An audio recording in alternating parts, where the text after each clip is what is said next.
Hello students. So let us start the fifth lecture of your chapter number 12, electricity. Till now in this chapter we have seen what is electric current, what is potential difference or voltage, and in the last lecture we have introduced the concept of resistance. Resistance is the device which control the electrical current.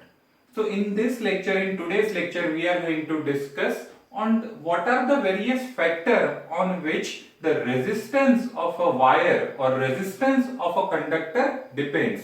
In the last lecture, we have discussed that any conductor, let's say this is the conductor, copper conductor, or let's say aluminum conductor, wire.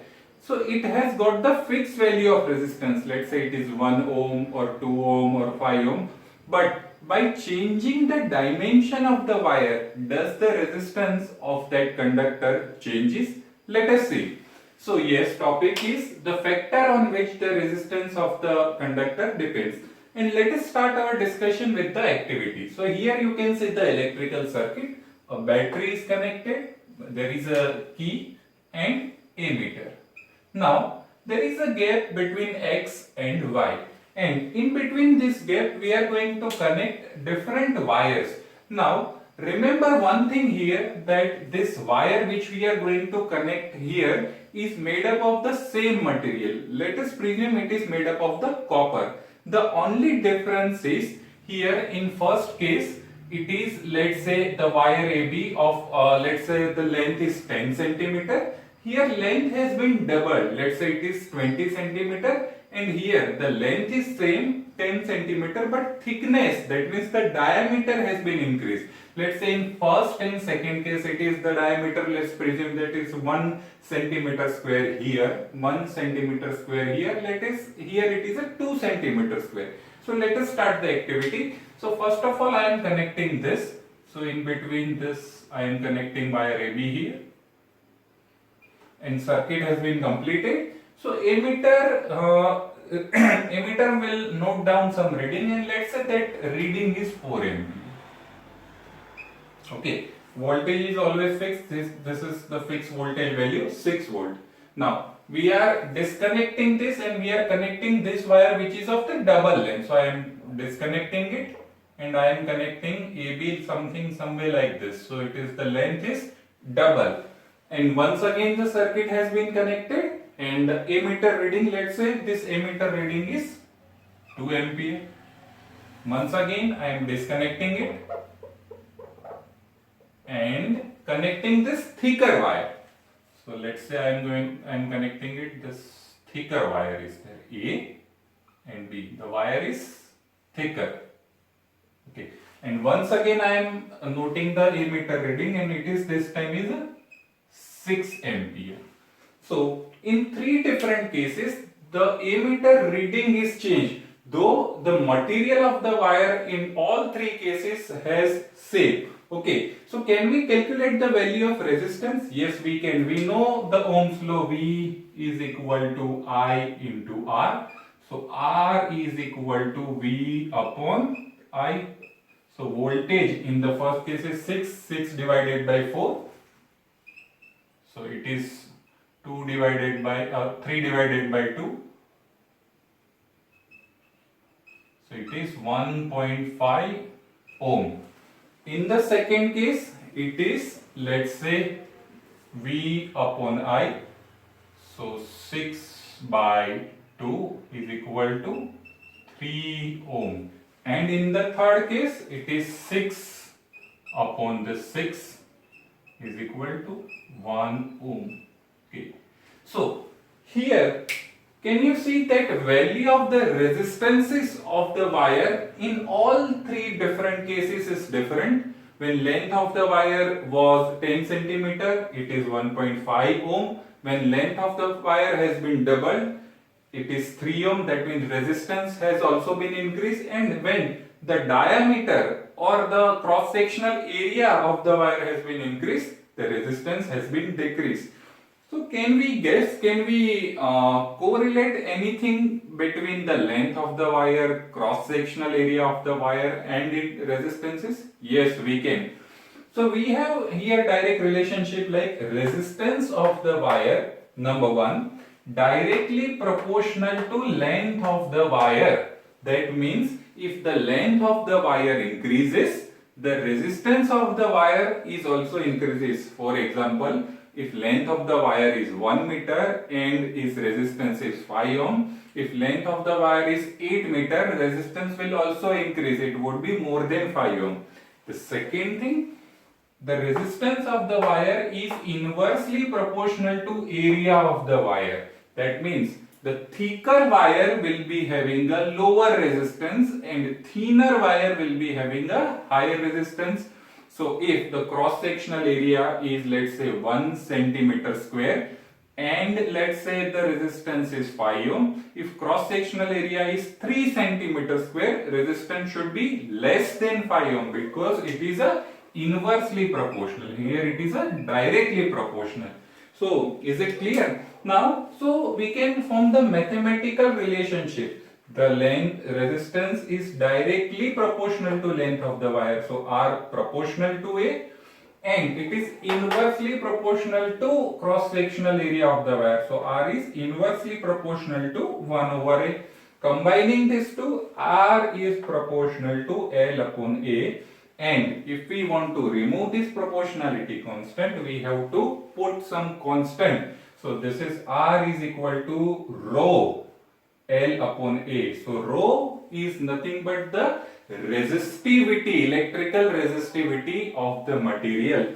So this rho is electrical resistivity of the material. And different material, different metals, different alloys and different insulators will be having a different resistivities. So here R is equal to rho L upon A. If we make the subject of this equation rho, then rho is equal to RA over L. R can be measured in terms of ohm, A in terms of meter square, and length in terms of meter. So meter gets cancelled. So unit of electrical resistivity is ohm into meter. Okay. Now there is a table on your textbook on page number 207. So let me take it. On page number 207 there is a table in which the electrical resistivity of the different material has been given. So here you can say the electrical resistivity of metals and alloys are generally very less. It is of the order of the 10 to the power minus 8 to 10 to the power minus 6 ohm into meter. So it is in the order of the 10 to the power minus 8 to minus 6. However, for insulator, the electrical resistivity is of the order of 10 to the power 7 to 10 to the power 12 ohm into meter. So, resistivity is inversely proportional to conductivity. If the resistivity of any material is very high, that means it is not a good conductor. However, if the resistivity of any material is low, that means it is good conductor, and you know it very well now that metals and alloys, they are good conductor. That's why they are not good resistor, and hence their resistivities are low. While insulators are bad conductor, so their resistivities are high. Okay, and that is the reason that electrical wire, be it a copper or be it a aluminium, are made up of metals, and some insulating device, the rubber coating or handle of the utensils are made up of the insulator because their resistivity is very high. One more thing which you should notice in this table is the alloys. Alloy means not a single element but the mixture of two element or three element. Let's say for constant ton, it is made up of the copper and nickel. So the resistivity of the constant ton is lesser than the resistivity of individual element, individual metal, which is copper and nickel. So resistivity of alloy is always lesser than their inherent metal or element.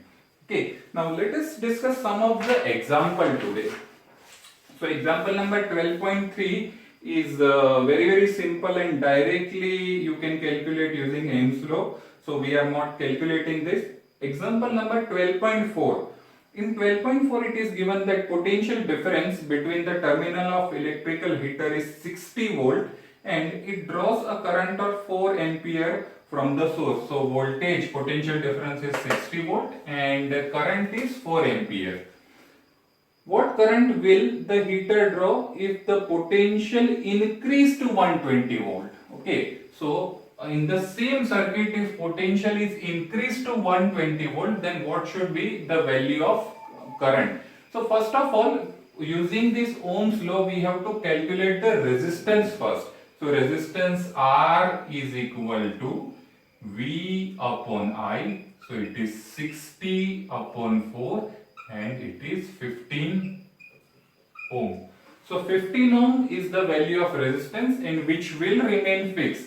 Now, even if the value of the potential difference has been increased to, let's say, 120 volt, the value of resistance will not change. So once again use the Ohm's law and find out the new current. So once again V is equal to IR. So I is equal to V upon R.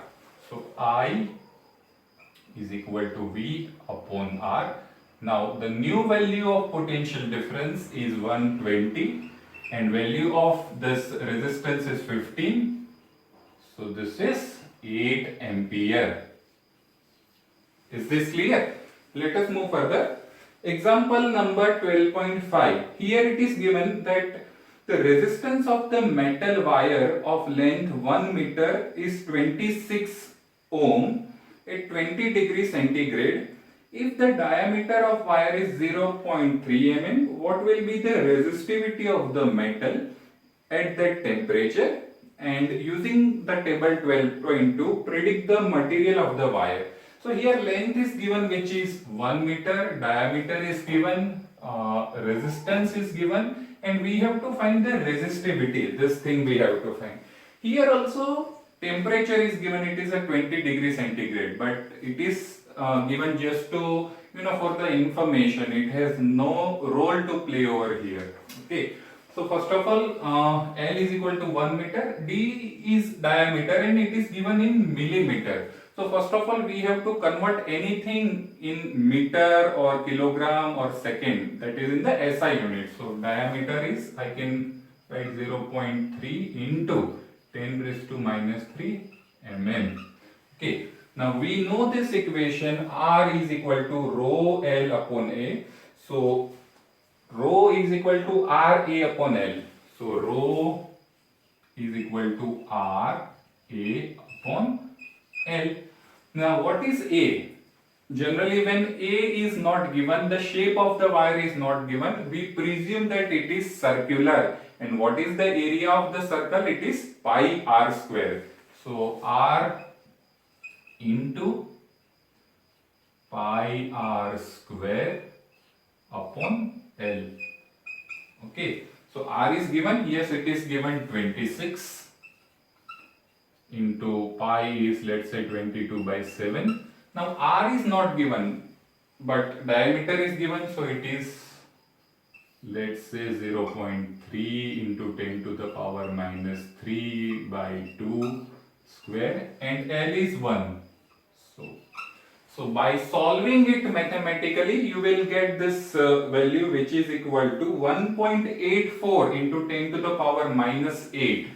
It is 1.84 into 10 to the power minus 8 ohm into meter. And you have to see that this value is close to which material. So when you go to your page number 207, it is, let's say, 207, you can find last in the list of conductor there is a manganese, and value of manganese is exactly same 1.84 into 10 to the power minus, it is yes, here it is minus 6, but it is close to that. Okay. Let us move further. It is okay. Yes, let us move further. Example number 12.6. Here it is given that a 4 ohm resistance wire is doubled on it. Calculate the new resistance of the wire. Now let us try to understand it. The resistance of the wire given is R is equal to 4 ohm. And if we double it, now what is the exact meaning? Let's say here I have a wire. Let's say this is the wire and the resistance of the wire is as given 4 ohm. Now when we double it, what will happen? Let's say this is the wire and I am doubling it. Okay, so I am just folding it, so I have doubled it. That means earlier the length was there, my length become half and my cross sectional area will become double. Have you got it? Okay, so let us calculate. So now initially let's say the length was L and cross sectional area is A. Now the new resistance which I have to find is R dash. My new length L dash, as I said, is L by 2, and my new cross sectional area, let's say A dash is equal to 2A. Is this clear? So for first case I can write R is equal to rho L upon A. Let's say this is equation number 1. For the second case, I can also write R is equal to rho. Now instead of putting L, I can put L dash. So L dash is nothing but L by 2. So L by 2 into 2A. So this is nothing but rho L upon 4A. This is R dash. This is R dash. Okay, so this is my equation number 1. This is my equation number 2. Now, taking the ratio of R over R dash, taking the ratio of equation number 1 to equation number 2. So, let's say R upon R dash is equal to rho L upon A into 4A upon rho L. Is this clear? So, rho L gets cancelled, A gets cancelled, so I will get 4 here. So I can write R is equal to 4 times R dash. But what is the value of R? R is also 4 ohm. So 4 is equal to 4 R dash. So the value of R dash is equal to 1 ohm. Okay. So this is your example number 12.6. So I hope by today's discussion you will be able to now correlate that if we increase the length or decrease the length, or we increase the diameter or reduce the diameter or cross sectional area, how the resistance of the wire changes. So that's all for the today's lecture. Thank you.